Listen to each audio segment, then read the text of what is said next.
श्रीमद् भगवद गीता तृतीय अध्याय श्लोक संख्या 11।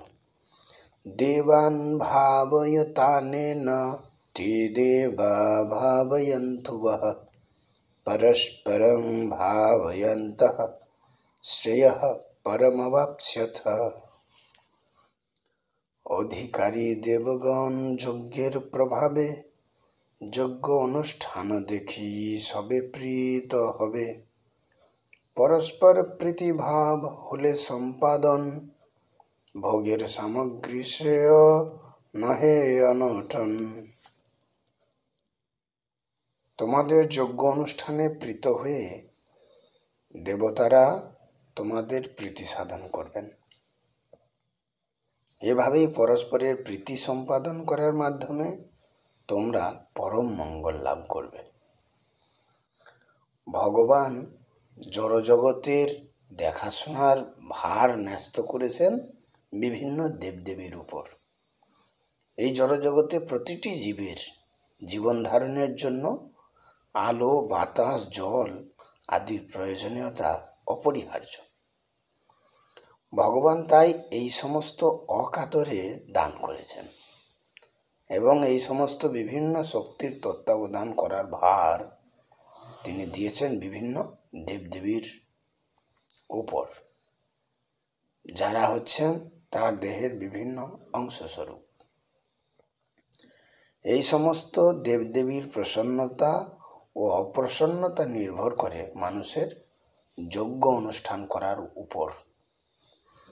ভিন্ন ভিন্ন যজ্ঞ ভিন্ন ভিন্ন দেবদেবীর তুষ্টি সাধনের জন্য অনুষ্ঠিত হয়, কিন্তু তা হলেও সমস্ত যজ্ঞের যজ্ঞপতি এবং পরম ভোক্তারূপে শ্রী বিষ্ণুর আরাধনা করা হয়।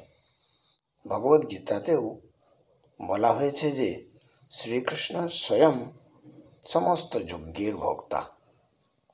ভোক্তারং যজ্ঞ তপসাম। তাই যজ্ঞপতি চরম তুষ্ট বিধান করাই হচ্ছে সমস্ত যজ্ঞের প্রধান উদ্দেশ্য।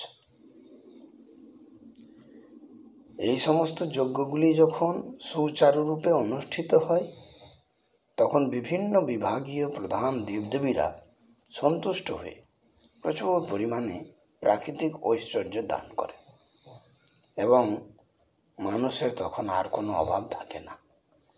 এভাবে যজ্ঞ অনুষ্ঠান করলে ধন ঐশ্বর্য লাভ হয় ঠিকই, কিন্তু এই লাভগুলি যজ্ঞের মুখ্য উদ্দেশ্য নয়।